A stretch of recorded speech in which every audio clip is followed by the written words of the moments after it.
ky'ekitongole kya National Water and Sewerage Corporation Beeyamye Okwongera Okuweereza eyakyo nga kibonyesa amazzi amayonjo okwetooloola eggwanga lyonna. Babituukiddeko mu ofiisi zaabwe nga beetegekera okuweza emyaka 5. nga beetegekera okujaguza emyaka 50 nga baweereza bannayuganda ssentebe w'olukiiko olufuzi oluddukanya ekitongole kya National Water and Sewerage Corporation Engineer Badru Kigondo ng'asinziira mu kuŋŋaano bannamawulire otudde ku kitebe kyabwe mu indasitule ya alambuludde bye batuuseeko mu myaka 50 egiyise.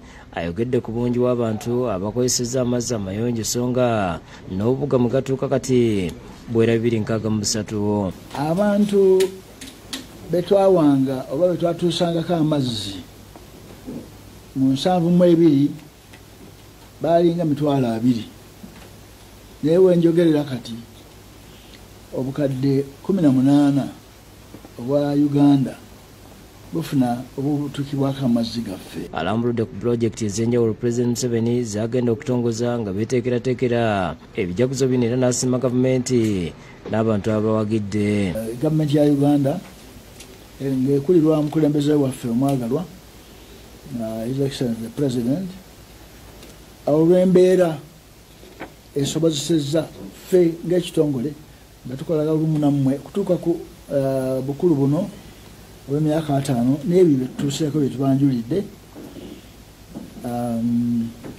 Twebaza development partners bannaffe ababa emitala amayanja batukwatizaako mu ngeri emu oba endala. Engineer Silver Mugisha nga yakulira ekitongole kya National Water and Sewerage Corporation alambuludde baluubirira okukola emyaka 5 egiddako. In the next 50 years we are looking at a very responsive corporation where customers are very happy and the corporation is responding to new emerging technologies that are going to give continuously better experiences to its customers. Agamba nti ekitongole kyakwongera mu mpeereza yaakyo okwetoloola eggwanga nannyonnyola ne ku kizibu ky'amazzi agabavaako. But the water is not able to reach the people because the pipe work does not have enough capacity to carry the water to the what? To the people. How are we solving this?